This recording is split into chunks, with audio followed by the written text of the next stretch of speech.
অবমুক্তকরণ কর্মসূচি। কাপ্তাই হ্রদের হারানো যৌবন ফিরিয়ে আনার উদ্যোগ নেওয়া হবে বলে জানিয়েছেন মৎস্য ও প্রাণী সম্পদ মন্ত্রী। শনিবার কাপ্তাই মৎস্য উন্নয়ন কর্পোরেশন ও বিপণন কেন্দ্রের আয়োজনে কাপ্তাই হ্রদে মাছের পোনা অবমুক্তকরণ ও মৎস্যজীবীদের মাঝে ভিজিএফের চাল বিতরণকালে তিনি একথা বলেন। মন্ত্রী আরও বলেন, হ্রদের হারানো গৌরব ফিরিয়ে আনতে সবার সম্মিলিত প্রচেষ্টার প্রয়োজন। এজন্য সংশ্লিষ্ট মন্ত্রণালয়গুলোর সাথে সমন্বয় করে দ্রুত উদ্যোগ নেওয়া হবে। পরে তিনি জেলেদের মাঝে ভিজিএফের চাল বিতরণ এবং কাপ্তাই হ্রদে মাছের পোনা অবমুক্ত করেন।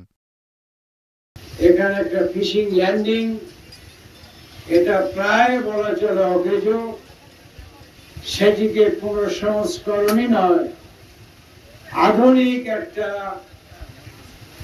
ফিশিং ল্যান্ডিং স্টেশন করবার উদ্যোগ আমরা গ্রহণ করব। এই কাপ্তাইকে বাঁচাতে হবে, এই কাপ্তাইকে কীটনাশক দিয়ে এই পানিকে ধ্বংস করা যাবে না।